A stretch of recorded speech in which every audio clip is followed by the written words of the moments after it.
My name is Angela Guerra. My husband Paul and I are Peace Corps volunteers. We've been in Palanai, working in a small village in the eastern highlands that had no electricity or phones. It has been an amazing time, and they taught us so much more than what we taught them. But after 2 years, we'll soon be on our way home. Unfortunately, a strange illness has swept through the village, and that may delay our departure. The symptoms come on suddenly, and the sufferer is stricken almost immediately. That's why I'm recording this, to document what is happening here.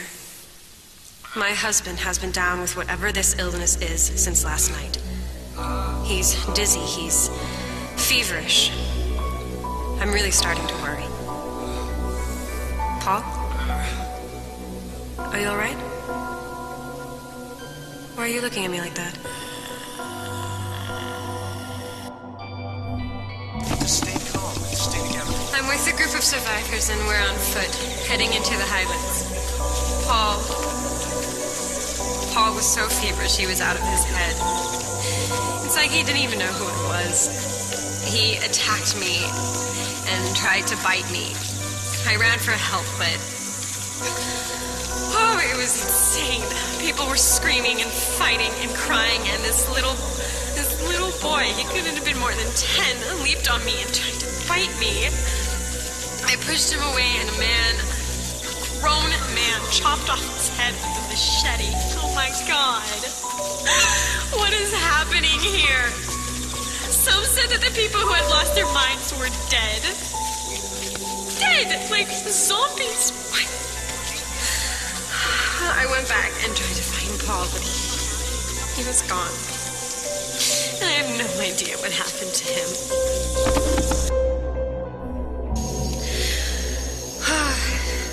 We lost one of our group last night, Bill. He was sleeping right by the fire when he was attacked. She looked like an old woman, but she moved so fast. Half her left arm was gone. You could see the bone, white in the firelight. And she made the most terrible, growling, gurgling sound. Blood ran down her face, and she still had Bill's flesh in her teeth. Zico hit her in the head with a shovel. But she got up again, and he hit her again and again, until finally he had to decapitate her. She looked like she was 70 years old. Most of her clothes had been torn off. Some say it's Kudru, that cannibal disease, but how is that possible? These people are dying and they are resurrecting. Well, Bill, he was badly hurt, and he was afraid the disease would take him, and he didn't want to become one of them. So he grabbed Gabrielle's shotgun and put it in his mouth, and the sound was so loud.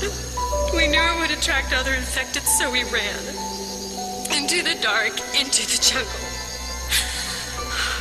There aren't very many of us left. I had just about lost all hope when I saw it. Some kind of research facility. John went running for it, and that was a mistake. Something came out of the woods and attacked him. It was huge and covered in these festering boils. I'd seen some terrible things, but nothing like this. We beat the poor creature down, and Zico split its skull. John was badly hurt, barely alive.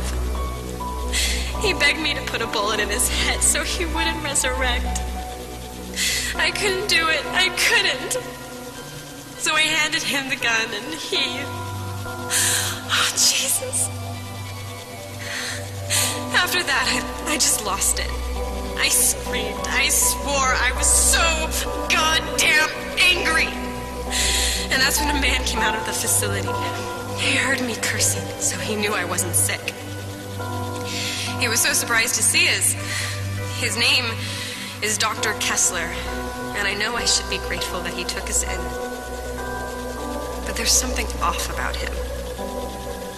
He's involved in some sort of research project, but he seems very evasive. He says we can't stay long as he doesn't have enough food for all of us. Tom wants to force the issue, but I don't trust this Kessler.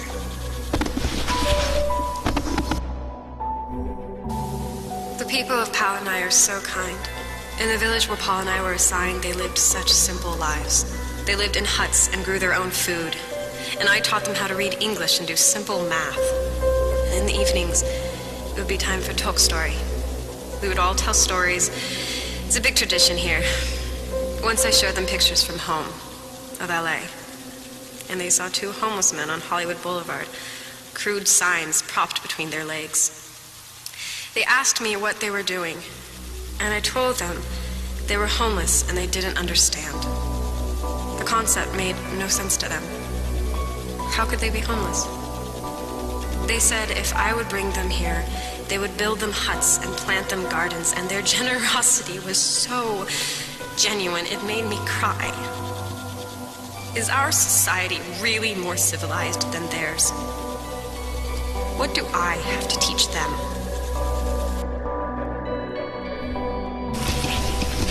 We knew we couldn't stay with Dr. Kessler. We asked him to come with us, but he's determined to stay. I don't know, maybe we can send help for him once we reach Henderson.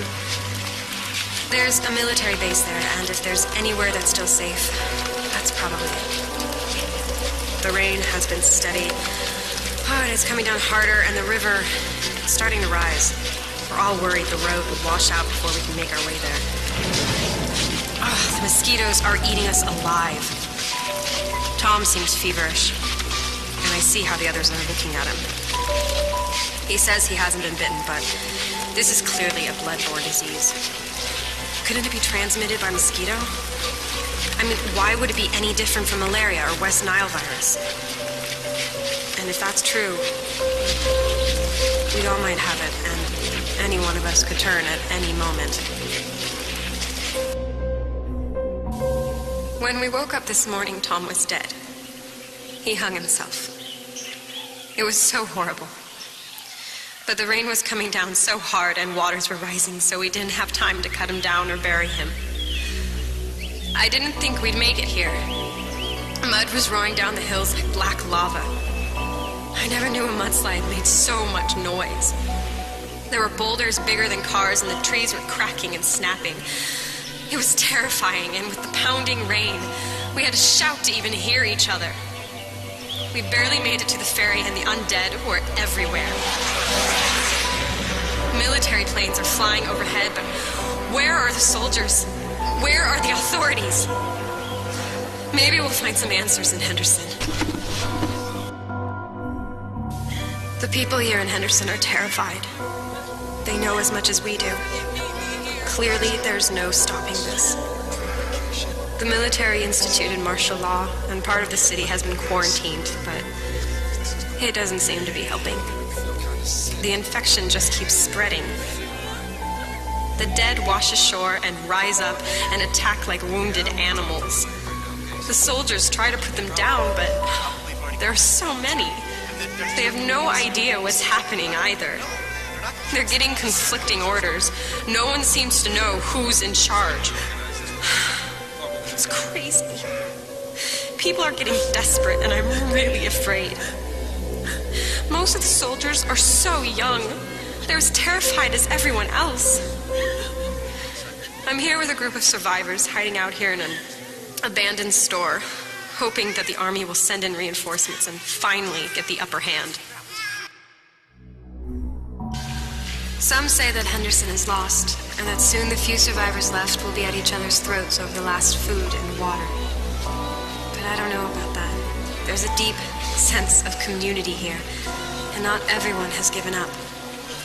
There's a doctor, Dr. Cecil, who set up a field hospital. I'm doing everything I can to help him, and we're making a difference.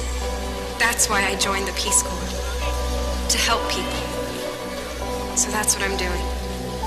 Besides, it's better to keep busy. When I close my eyes and try to rest, all I can think about are all the horrible things I've seen. I have too much to do to dwell on any of that. I have people here who need me. This is Anne. Angela Guerra, and I'm leaving this audio diary just in case something happens to me. The military base is in trouble. You can hear alarm sirens going off and all kinds of explosions. I thought they would help us. I thought they would protect us. But they can't even protect themselves. If you find this recording, please get it to Mike and Blanca Guerra in Woodland Hills, California. Mom, Dad, I know you didn't want me to come here.